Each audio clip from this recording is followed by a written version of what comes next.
Hello you wonderful people, I'm Amy, or AWayfaringFrog, and welcome back to another Sims 4 speed build. Today I was really inspired by a picture that I saw on Pinterest, and it was just of some really small little cottages in a nice looking kind of country-esque neighborhood, and I got super inspired to start a new kind of mini-series. So this is, well, you'll see on the screen right now that there's 4 kind of just blocks on the lot within Glimmerbrook, which is where we're building today. And this is actually the biggest lot within Glimmerbrook, so it's the one where the Charm family live. So I bulldozed their really horrendous looking house and started building some cottages. So the idea here is that you would use for rent if it wasn't horrendously buggy and didn't break your game. And then you could have a different house for each of the 4 units. And because I'm doing a whole unit for each of these little blocks that are on screen, I am doing one at a time. So this video I will do the total landscaping of the lot as well as the first unit, which you can see we are developing right now. And because these cottages looked really cute and almost fairy-esque, I really wanted to make them inspired for fairies. Not that we have them in The Sims 4, which is kind of sad, but maybe one day. So I thought that would be a lot of fun, and I wanted to make them seasonal. So we're going to start with spring, since it is spring. I probably won't wait until the actual seasons in the Northern Hemisphere before doing the rest of them, but I just wanted to start with the spring one. So I was going with a lot of cottage living for this particular build, since it felt very spring. And I picked some of these light green accents that come alongside the windows and doors within that pack as well. I do switch a few things around though. I was originally thinking I'll just make little boxes like this, but when I was trying to floor plan, because they're quite small, I ended up trying to fit in a staircase for a basement because I really wanted to have a bit more space. So I did include a basement, and I just couldn't find a good place for the staircase. So I ended up adding a little bump out to the build. And I think it still works really nicely, and I'll probably do all of the other units kind of different. So each one will have a slightly different style and a slightly different shape. And because you can't put stairs on diagonal platforms, that autumnal build, which is the one in the corner, so it's the diagonal unit, that is going to have to be flat on the ground and not have a foundation, unlike this spring build that we've added a foundation to now. But as you can see, I am now trying to figure out the space. I just popped this bed in from the Realm of Magic as a placeholder and realized, wow, there's really not a lot of space.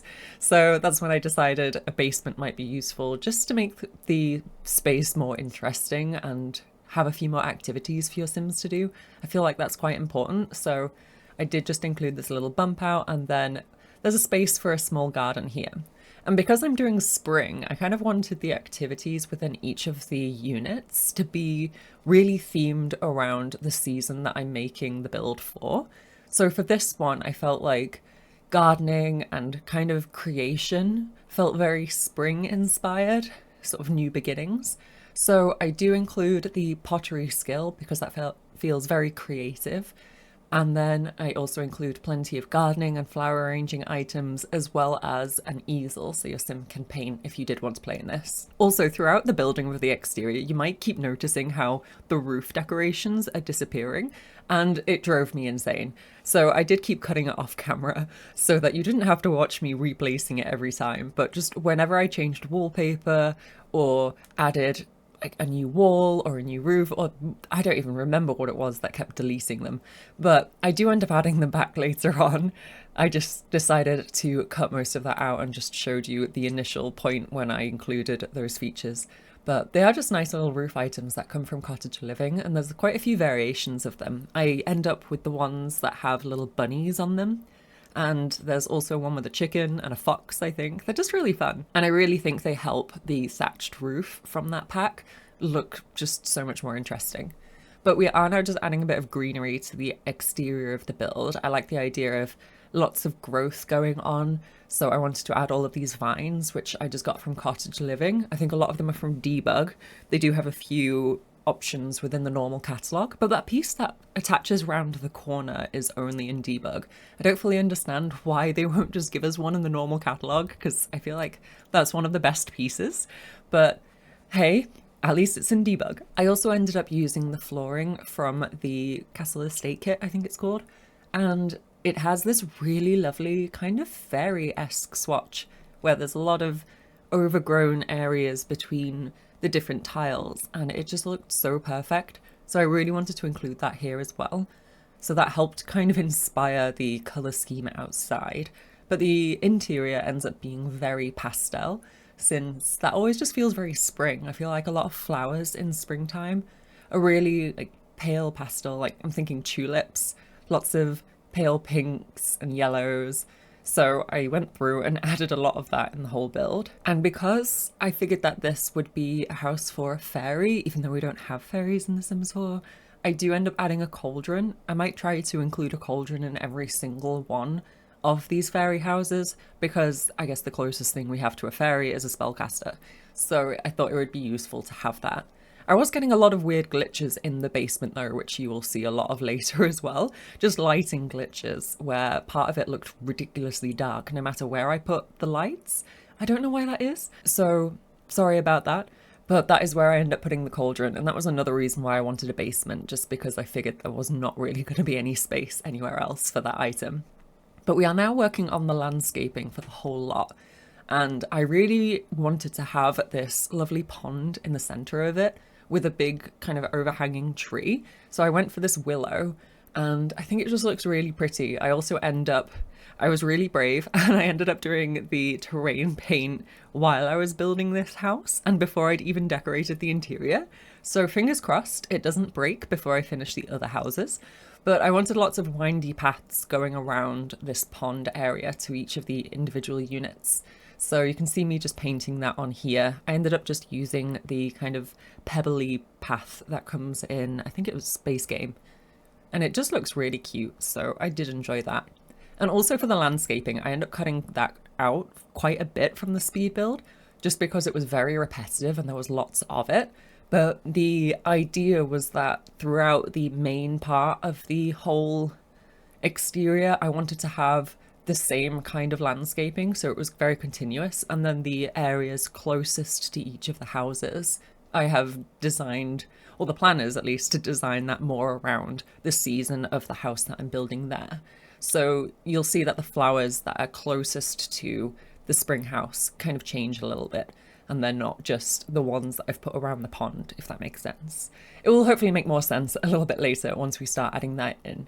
But I did include a few objects from debug here. Originally I was thinking I might use these like kind of natural looking planter sections, but I ended up taking those out because they just weren't really working at all for me. But I did include this little pier, which is from Horse Ranch, I believe. It's just in debug there. I think there's a couple of them now. I was originally looking in the cottage living pack for that, but I couldn't find it in debug, so I don't think there is one for cottage living, which I find a little bit surprising because that's where the base game update for ponds came in.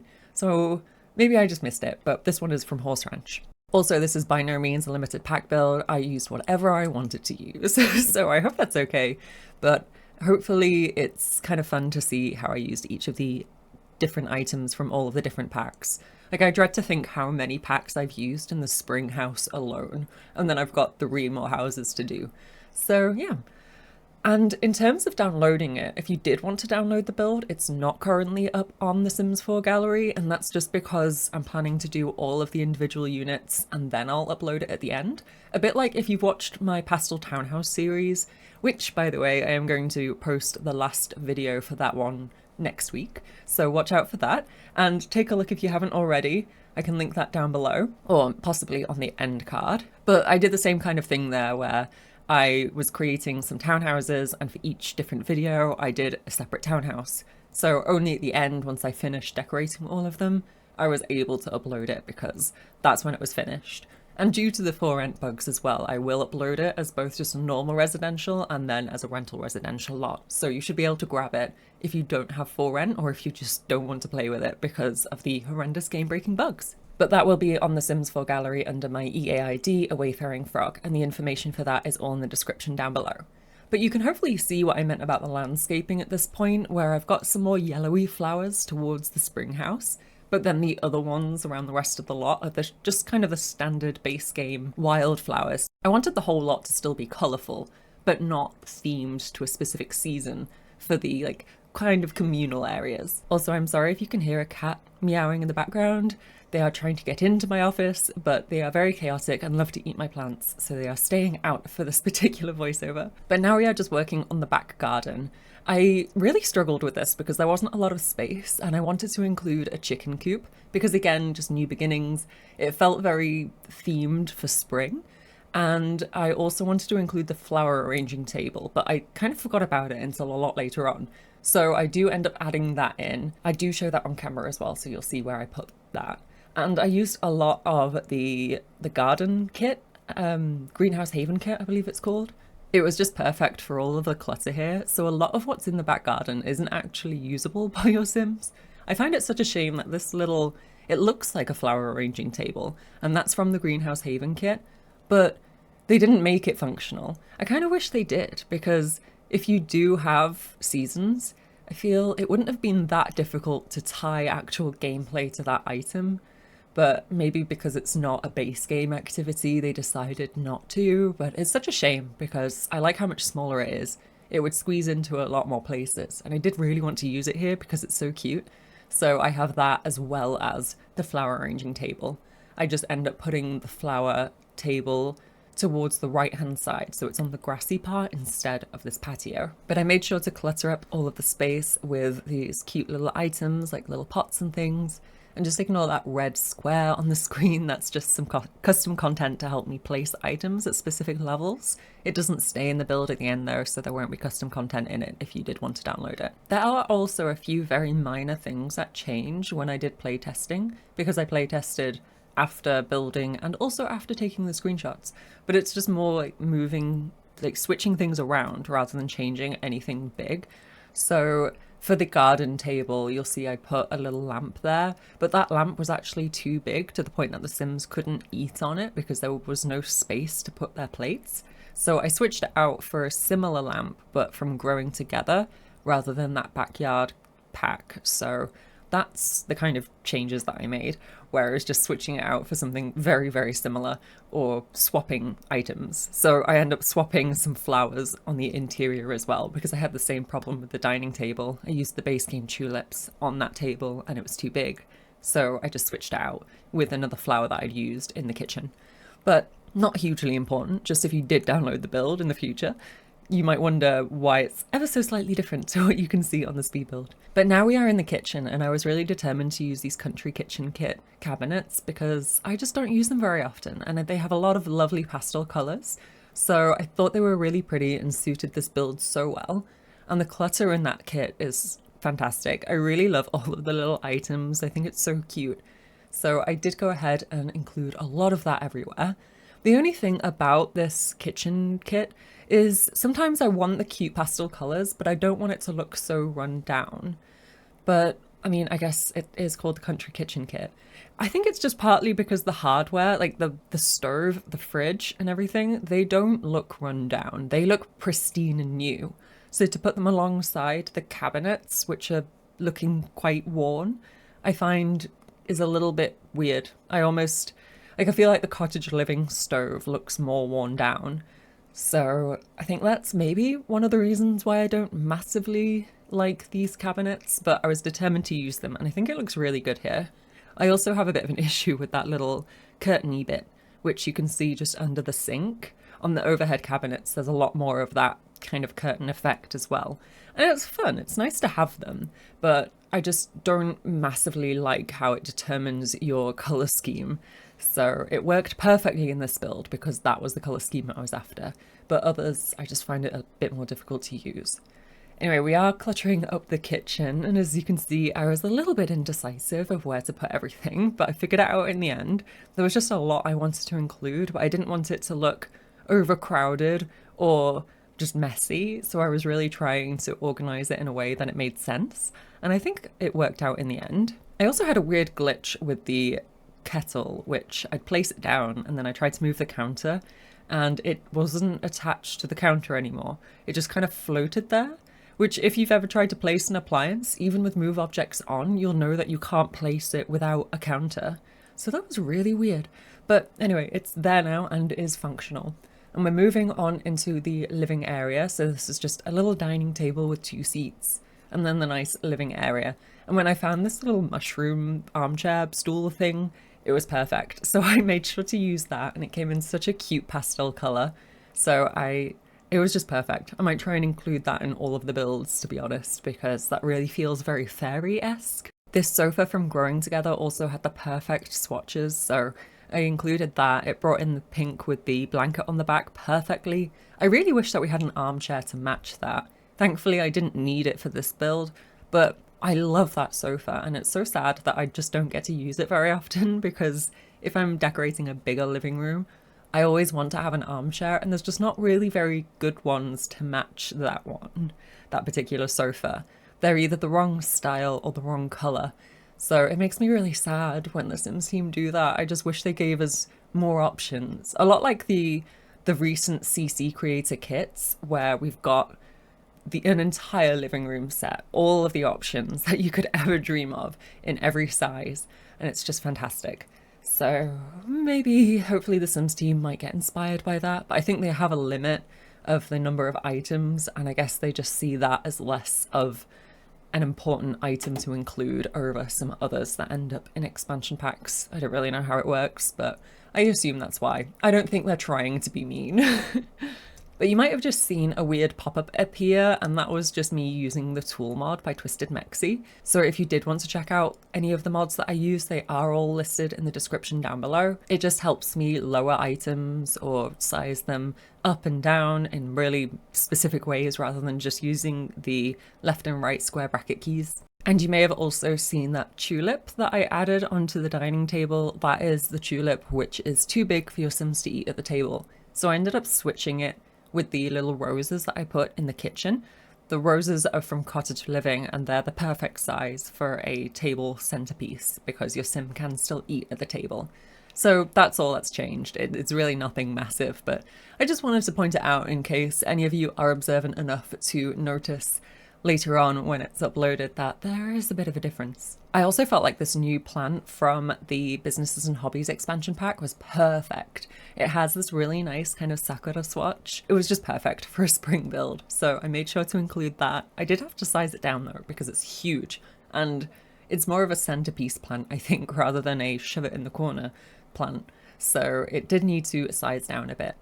I also went through and added a lot of these radiators in. I feel like they just make a house look super cozy, and because it's springtime, it's often very cold. At least it is in the UK. It's often just as cold as it is in winter in springtime. So I felt like having lots of areas lots of radiators and things to help keep your Sims warm made sense while I was building this. You might have noticed as well that there isn't space for a bathroom up here. Don't worry, I didn't forget. It's in the basement. That's one of the reasons that I ended up adding a basement, because it took me a while to floor plan. Despite it being such a small house, I was just struggling to be able to get the back door in a place that made sense, as well as including a bathroom. So I just end up adding it into the basement, and that becomes kind of a skill building zone as well. But for this bedroom, I used this really cute floral swatch of the Cottage Living bed, and it just, again, felt very spring. And I used lots of light woods in here as well. There's also a wardrobe that I pick out, which I think is from Movie Hangout. It's got a few swatches on it. I do stick with this beige one in the end, but partway through decorating this room, I put the white swatch on instead. I do switch it back at the end though, so don't get too attached to it if you do like it, but I just felt like the beige matched the other wood accents in the room a bit more, which is why I made that change. And this is also where I thought, oh, hang on, I should include the flower arranging table. So I was originally thinking of adding it into the bedroom, but it just felt a bit weird and wrong having such an outdoor item in a bedroom. So I did just take away a few planter pots outside and added it there. And then in this little nook within the bedroom, I was not really finding much use for a desk, or not enough space for one, and it still looking nice, so I thought an easel would work better. It does mean there isn't a computer in this house, which for The Sims 4 is a little bit annoying, but at the same time, I feel like this is designed for a fairy, and fairies I don't think are very high tech.